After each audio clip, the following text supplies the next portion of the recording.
നമസ്കാരം. നമ്മളിന്ന് സംസാരിക്കാൻ പോകുന്നത് steps of synaptic transmission in A chemical synapse എന്ന ടോപ്പിക്കിനെ കുറിച്ചിട്ടാണ്. അപ്പം ഇതാണ് നമ്മുടെ ഒരു പ്രീ സിനാപ്റ്റിക് ന്യൂറോൺ, ഇതാണ് നമ്മുടെ പോസ്റ്റ് സിനാപ്റ്റിക് ന്യൂറോൺ. അതിനിടയിലുള്ള സ്പേസിനെയാണ് നമ്മൾ സിനാപ്റ്റിക് ക്ലെഫ്റ്റ് എന്ന് വിളിക്കുന്നത്. ഓക്കെ, ആദ്യം എന്താ സംഭവിക്കുന്നത്? ഈ പ്രീ സിനാപ്റ്റിക് ന്യൂറോണിൽ ഒരു ആക്ഷൻ പൊട്ടൻഷ്യൽ വരുന്നു. ഓക്കെ, അത് കാരണം എന്ത് സംഭവിക്കും? നമ്മുടെ പ്രീ സിനാപ്റ്റിക് മെംബ്രെയിനിൽ എസ്പെഷ്യലി പറയുകയാണെങ്കിൽ ഇവിടുത്തെ ആക്റ്റീവ് സോണിലുള്ള voltage gated calcium channels opened up ആവും. ഓക്കെ, മൂന്നാമതായിട്ട് എന്ത് സംഭവിക്കും? അങ്ങനെ ഈ voltage gated calcium channels open ആയല്ലോ, ഇതിലൂടെ ഒരുപാട് കാൽഷ്യം ഉള്ളിലോട്ട് കയറും. അങ്ങനെ ഈ കാൽഷ്യത്തിൻ്റെ സഹായത്തോടെ നമ്മൾ എന്ത് സംഭവിക്കും? ഈ സിനാപ്റ്റിക് വെസിക്കിൾസ് ഉണ്ടല്ലോ പ്രീ സിനാപ്റ്റിക് ന്യൂറോണിലുള്ളത്, അത് നമ്മളുടെ പ്രീ സിനാപ്റ്റിക് മെംബ്രെയിനോട് ഫ്യൂസ്ഡ് ആവും.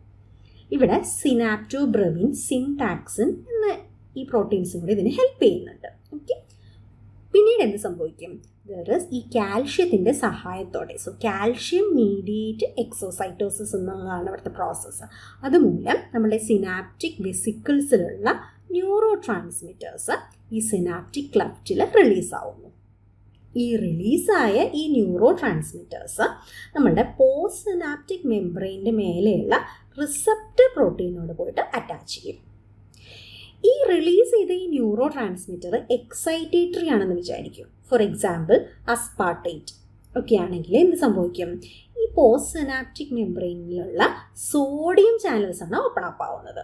അപ്പോൾ സോഡിയം ഉള്ളിലോട്ട് കിടക്കും. അങ്ങനെ ഡീപോളറൈസേഷൻ നടക്കും നമ്മുടെ പോസ്റ്റ് സിനാപ്റ്റിക് മെംബ്രെയിനിൽ.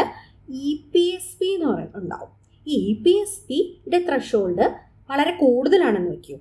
അങ്ങനെയാണെങ്കിൽ നമ്മൾ ആക്ഷൻ പൊട്ടൻഷ്യൽ അവർ ഡെവലപ്പ് ചെയ്യും at initial segment of axon. എന്നിട്ട് ആക്ഷൻ പൊട്ടൻഷ്യൽ പ്രൊപ്പഗേറ്റ് ചെയ്യും. അതല്ല, ഇനിയിപ്പോൾ ഈ ന്യൂറോ ട്രാൻസ്മിറ്റർ റിലീസ്ഡ് ആയത് ഇൻഹിബിറ്ററി ആണെന്ന് വിചാരിക്കും. ഫോർ എക്സാമ്പിൾ ഗ്ലാബയോ ഗ്ലൈസീനോ അങ്ങനെയൊക്കെ ആണെങ്കിൽ എന്ത് സംഭവിക്കും? അത് ക്ലോറൈഡ് ചാനലിനെയാണ് തുറക്കുക, ഓപ്പൺ അപ്പ് ക്ലോറൈഡ് ചാനൽസ്. അപ്പോൾ അവിടെ ഡീപോളറൈസേഷൻ അല്ല നടക്കുക, മറിച്ച് ഹൈപ്പർ പോളറൈസേഷൻ നടക്കും. അങ്ങനെ IPSP ആണ് ഉണ്ടാവുക, ഇൻഹിബിറ്ററി പോസ്റ്റ് സിനാപ്റ്റിക് പൊട്ടൻഷ്യൽ. അവിടെ നമുക്ക് ആക്ഷൻ പൊട്ടൻഷ്യൽ ഉണ്ടാക്കാൻ സാധിക്കില്ല.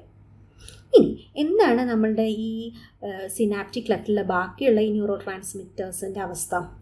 അത് ഒന്നുകിൽ ഡീഗ്രേഡഡ് ആവും, അല്ലെങ്കിൽ ഡിഫ്യൂഷൻ നടക്കും, അല്ലെങ്കിൽ റീഅപ്ടേക്ക് ഉണ്ടാവും. സ്റ്റെപ്സ് ക്ലിയർ ആയെന്ന് വിചാരിക്കും. നന്ദി, നമസ്കാരം.